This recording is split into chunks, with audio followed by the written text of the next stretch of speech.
Պարոն Մարգարյան, բարև ձեզ։ Բարև ձեզ։ Պարոն Մարգարյան, մենք Սիրիայում տեսնում ենք իրադարձություններ, որոնք շատերի համոզմամբ էթնիկ զտումից կամ այլ կերպ ասած ցեղասպանությունից ոչնչով չեն տարբերվում։ Թրամփի քաղաքականությունը, խաղաղասիրական քաղաքականությունը հայտնի է, Հայաստանում այն բավականին ողջունվում է։ Ինչ կարող եք ասել, Միացյալ Նահանգները ինչ քաղաքականություն է որդեգրել կոնկրետ Սիրիայի հարցում եւ ինչու մենք չենք տեսնում այդ քաղաքականությունը, կարծես թե։ Շնորհակալություն, նախ ուզում ներողամտություն հայտնեմ անարմար վայրից կապի մեջ մտնելու համար մեր մոտ հոսանքազրկումներ էին այսօր։ Ամեն դեպքում ձեր հարցը շատ բարձ էր։ Բոլորը մեծ հույսեր էին կապել Թրամփի խաղաղասիրական այդ քաղաքականության հետ, որ որդեգրել է աշխարհի տարբեր տարածաշրջաններում խաղաղության հաստատելու, դա սկսվեց, ասենք, այս Ուկրաինայից, բայց հիմա Սիրիայի դեպքում միանգամից տեսանք իրավիճակի սրացումներ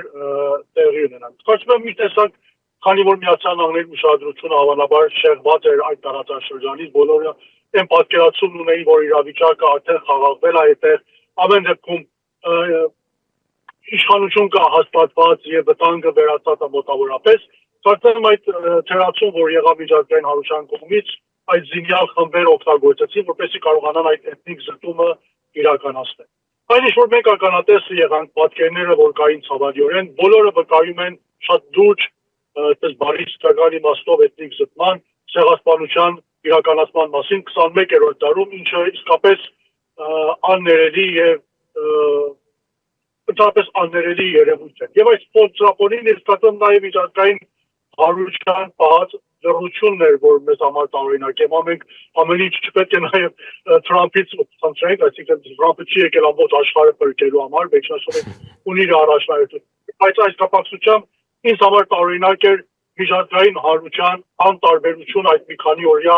էթնիկ զտումների կապակցությամբ, որ տեղի էին ունենում։ Չափազանց սարսափելի տեսարաններ էին։ Հիմա պատկերացրեք այդ աշխարհի մի ուրիշ անկյունում մի հատ ընդդիմադիրի քծից հետո մի հատ արյուն թափվեր, անմիջապես ինչպեսի պատժամիջոցներ, ինչպեսի բողոքի ակցիաներ, ցույցեր, նույնիսկ անվտանգության խորհրդի նիստ էին գումարելու, բայց այդտեղ տեսանք գիտես մեր բոլորի ինչպեսի տեսարաններ, ինչպեսի տեղեկատվություն, ինչպեսի վայրագություններ էին տեղի ունենում,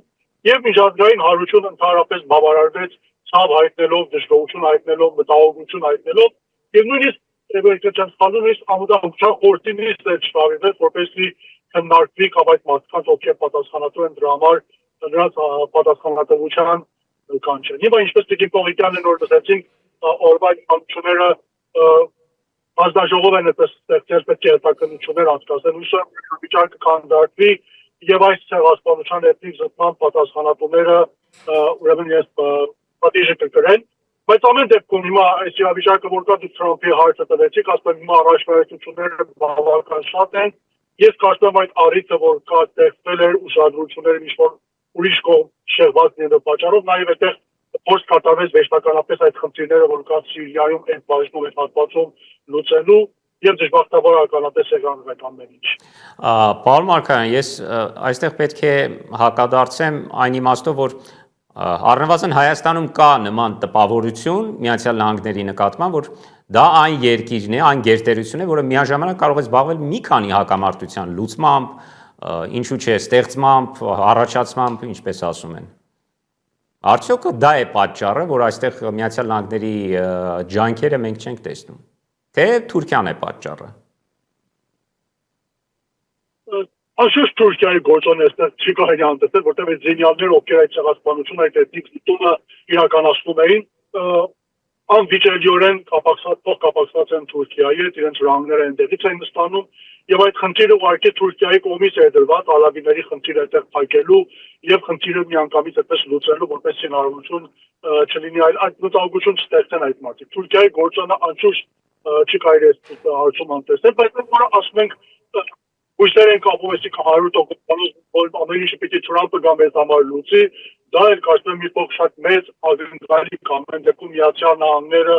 ունի իր առաջնահերթություններ, ունի իր շահերը, ունի վերջին հաշվով խնդիրներ, որոնք դրել է մեկ-մեկ կարգավորելու հիմա Ուկրաինայի հարցը ընթացքի մեջ էր, ասենք միջին արևելքի ընթացքի մեջ հարցը մեջ դրված էր, հիմա միանգամից այդտեղ Սիրիայի հետ հատվածի հարցն առաջանում, Ես չեմ կարծում ամեն ինչը պետք է վերագրել, ասենք պարոն Թրամփի թերացման, ասենք Թրամփն է թերացել, որ այդ իրավիճակը ստեղծվել է։ Մենք կարծում եմ մեր ակնկալիքները պետք է ամեն դեպքում սահմանափակենք։ Չմոռանանք, որ այդ իշխանության փոխանցումը միանգամից Սիրիայի այդ խնդրի լուծումը մի քանի օրվա մի շաբաթվա ընթացքում տեղի ունեցավ Միացյալ Նահանգների նախկին վարչակազմի կողմից, այդ այնպես որ Աֆղանստանում փորձեցին խնդիրը միանգամից լուծել Միացյալ Նահանգների ուժերին անեցին ամբողջ հանձնեցին թալիբներին եւ տեսանք հետո ինչ տեղի ունեցավ մոտավորապես նման քաղաքականություն էլ Սիրիայում կարծես փորձը կատարվեց միանգամից խնդիրը այդ տարբերակով լուծելու եւ հիմա տեսնում ենք որ խնդիրը չի լուծվել լուրջ խնդիրներ առաջանալու են բայց ամեն դեպքում ես կարծում եմ այո Թուրքիայի գործոնը բավական այդտեղ մեծ դերակատարություն ունեցել է բայց ամեն դեպքում ես չեմ կարծում 100% պետք է Միացյալ Նահանգների չերացման մեղ կհամարել այն ինչ որ տեղի ունեցավ Սիրիայում Գալով արդեն Ուկրաինային, Սաուդյան Արաբիայում երկու կողմերը, Միացյալ Նահանգների ներկայացուցիչները, պատվիրակության ներկայացուցիչները եւ Ուկրաինայի հանդիպել են, այնտեղ է նաեւ Զելենսկին, հակասական որոշակի տեղեկատվություն կա մամուլում, միտեղ գրված է, որ Զելենսկին պետք է մասնակցի այդ հանդիպանը, Միացյալ Նահանգների պետդեպին վերագրվող ինչ-որ շոդվածում գրված է, որ այնտեղ Զելենսկին չի լինելու, ինչ կարող եք ասել դուք, Զելենսկին մասնակցում է բուն բանակցություններին, թե ոչ, Սաուդյան Արաբիայում կանալիք Ես այս պահին չեմ հասել դեռ ստուգ եմ հստակ տեղեկություն չունեմ ինքան տեղյակ էի առաջին փուլ ավարտվել էր բանակցությունների երկրորդ փուլը պետք է սկսվեր մանրամասն ինչ եղել տեղյակ չեմ ամեն դեպքում բայց կան ես կարծում եմ շատ լուրջ ձեռքեր որոնք փորձում են ամեն կերպ բանակցությունները խանգարել ցույց տալ որպեսզի Ուկրաինայի այդ պատերազմը հեշտ կերպով հասնի իր հանգուցալուծմանը եւ այդտեղ հրադադար հասնի որոշակի նպատակներով եթե հիշեք ում մարմնին են պատկանում այդ ձեռքերը Ես կարծում եմ արևմուտքն է այստեղ հիմնականում դերակատար, որտեղ նրանք չեն ուզում, կարծում եմ համոզվում են, որ չեն ցանկանում այս հրադադարի հաստատման կամ Ուկրաինայում պատերազմի ավարտի կամ խնդիրների կարգավորման կրեդիտը Թրամփին լինի, որտեղ եթե հիշեք, Թրամփը շատ հստակ ասել էր քարոզարշավի ժամանակաշրջանում, որ մի քանի օրվա ընթացքում Ուկրաինայի պատերազմը կանգնացնելու է, իհարկե բոլոր մի քիչ չափազանցված է նման խորացված եւ լայն մասշտաբներով պատերազմ հնարավոր չէր բնականաբար մի քանի օրվա ընթացքում կարգավորել, բայց տեսանք որ իշխանության ստանձնելուց անմիջապես հետո գուցե շաբաթների ընթացքում Ուկրաինայի հարցը եկավ առաջին պլան, օրակարգում դրվեց եւ շատ լուրջ քայլեր էին վերցվել Թրամփի եւ վարչակազմի կողմից, որպեսզի այդ հարցը հանգուցալուծվի, եւ կարծում եմ մինչեւ հրադադարի փուլին հասել էին Զելենսկին կարծում համաձայնել բայց ցածապատվա այդ հանդիպումից հետո բոլոր տեսակ իշխեղի ունեցավ Սպիտակ տանը, բայց մի տեսակ փոխվեց։ Ես համոզված եմ, որ Զելենսկին եկել էր համաձայնագիրը ստորագրելու, հրադադարի համար ինքը պատրաստ էր, որտեղ իրենք էլ գիտեն առանց Միացյալ Նահանգների գումարների եւ ֆինանսական աջակցության այդ պատերազմը շարունակել իրենց համար հնարավոր չի եւ ինչքան երկարի ավելի մեծ կորուստներ ունենալու եւ ավելի դժվար լինելու ավելի լավ պայմաններով այդ պատերազմից դուրս գալը։ Բայց տեսանք, որ այդ ընթացքում ինչ տեղի ունեցավ, ես կարծում եմ մինչև նիստը Զելենսկին արևմուտքից հիշեցրել էին, որ զիջումների չգնաց, կոշտ եղիր եւ տեսանք այդ պահվածքը, որ կար, ես չեմ կարծում միայն Զելենսկի անձնական պահվածներ, հետևից ինչ-որ հուշումներ նախապես եղել էին եւ տեսանք ինչ արդյունքից եղավ Սպիտակ տնից իրեն դուրս հանեցին եւ համաձայնագիրը չկնքվեց, պատերազմը շարունակվեց։ Հիմա տեսնում ենք նույն մոտ ձեռքերն են, որոնք փորձում են ամեն ձևով իրավիճակը սրել բանակցությունները պետք է սկսվեն Արաբիայում շատ լուրջ բանակցությունների արդեն փուլ է սկսվում հրադադար հաստատելով ու միանգամից տեսնում ենք երեքիշեր Մոսկվան անօթաչուների հարձակման թիրախ է դառնում լայնամասշտաբ Պարզ է որ սրանք պատահաբար չեն դառնում Դրան մենք վաղը կանրադառնանք մեր թողարկման ընթացքում այո Պարոն Մարգարյան մենք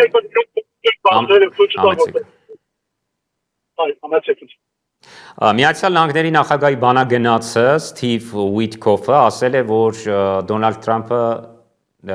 նամակ է ստացել Զելենսկուց, որտեղ վերջինս ներողություն է խնդրել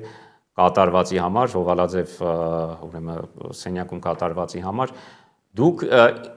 ինչ կարող եք ասել, արդյոք սա արդեն իսկ թույլ է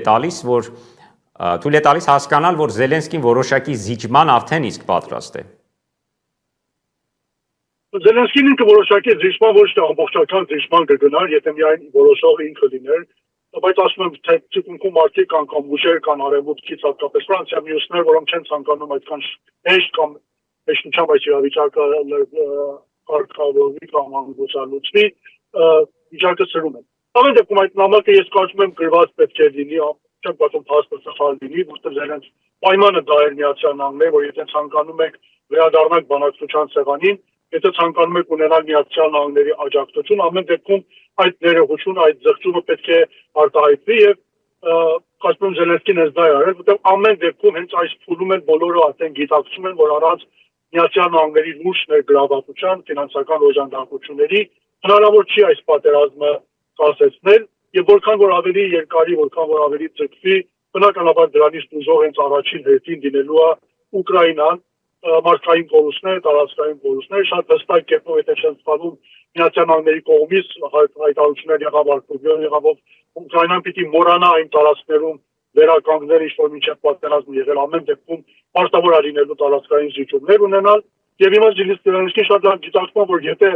այսպես շարունակի համառությունը եւ արևմուտքի խաղերով շարունակել ավալաբար ավելի մեծ տարածքային կորուստներ ունենալու շատ ավելի վատ պայմաններով է դուրս գալու։ Դա այդ նամակը ես կարծում եմ հենց այդ լիստի տակ է գրվել եւ փորձ է կատարվում ամեն դեպքում այդ օվալադեվ սենյակի այդ միջադեպ արդեն ինչ-որ ձևով ստեյտակ, խոսել մոռացության տալ եւ նոր փուլից սկսել բանակցություններ, որպես հնարավոր լինի հրադադար հաստատել եւ ինչքան հնարավոր է ավելի լավ պայմաններով դուրս գալ այս պատերազմից։ Եվ վերջին հարցը առնվազն այս համատեքստում դուք ասացիք, որ Արևմուտքը չի ցանկանում Ուկրաինայում խաղաղություն։ Մինչ այդ Ուկրաինան ըստ Թրամփի չէր ցանկանում Ուկրաինայում խաղաղություն։ Բայց մենք տեսանք, թե ինչ տեղի ունեցավ Զելենսկու հետ, դա էլի ուղիղ եթերում, ինչպես եւ Սիրիայում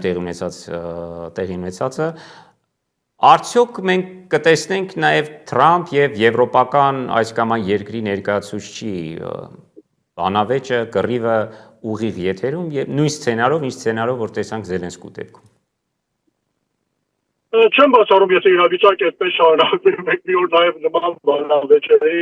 ականատես լինենք։ Իհարկե ամեն դեպքում դիվանագիտական այդպես էթիկայից լինելով մի քիչ հավանականությունը գոնե այս փուլում դժվար է, նույնիսկ չեմ կարծում Եվրոպան գնա այդ փուլը, այսինքն միջև այդտեղ իրենք փորձեն հասցնել կամ իշտեն այդ մակարդակի, որ գան նստեն եւ ուղղակի բանավեճի բռնվեն Թրամփի հետ, բայց հիմա խնդիր ասում եմ փորձում են ինչ-որ հնարավորության դեպքում ցույց չտալ, որպեսզի այս հակամարտությունը շատ արագ ամեն տարբերակով որ Թրամփն էր պատկերացնում շաբաթների ընթացքում լուծվի, հնարավորինս դա ձգձգեն երկարացնեն, որպեսզի ասեն դե տեսակ Թրամփն էլ չկարողացավ այդքան արագ որ ինքն էր Պոստանում խնդիրը լուծի եւ ցույց տան որպեսզի դա կրեդիտ դառնա Թրամփի համար, որպեսզի հետագային կարողանա դա օգտագործել։ Խնդիրն հիմնականում Ուկրաինայի պատերազմի ավարտելը չի, որտեղ եթե Թրամփը կարողանա Ուկրաինայի պատերազմը իր ցանկացած տարբերակով ամենակարճ ժամկետում լուծել, այդ կրեդիտ հետո ինքը կարող է վերցնել եւ դրա միջոցով առավելությունը ձեռքբերում բնականաբար մյուս հարցերում Եվրոպայի կապակցությամբ եւ դրանք չեն ցանկանում այդ առավելությունը տեսնել։ Այսինքն հիմնականում շատ է Ուկրաինան չի հետագա հարաբերությունները, որ Միացյալ Նահանգները կապիտալական դրա վրա ազդելու խնդիր է։ Շնորհակալ եմ շատ, պարոն Մարգարյան, հիշեցնեմ, որ Գլենդել քաղաքից մեզ էր միացել քաղաքագետ Ռոբերտ Մարգարյանը։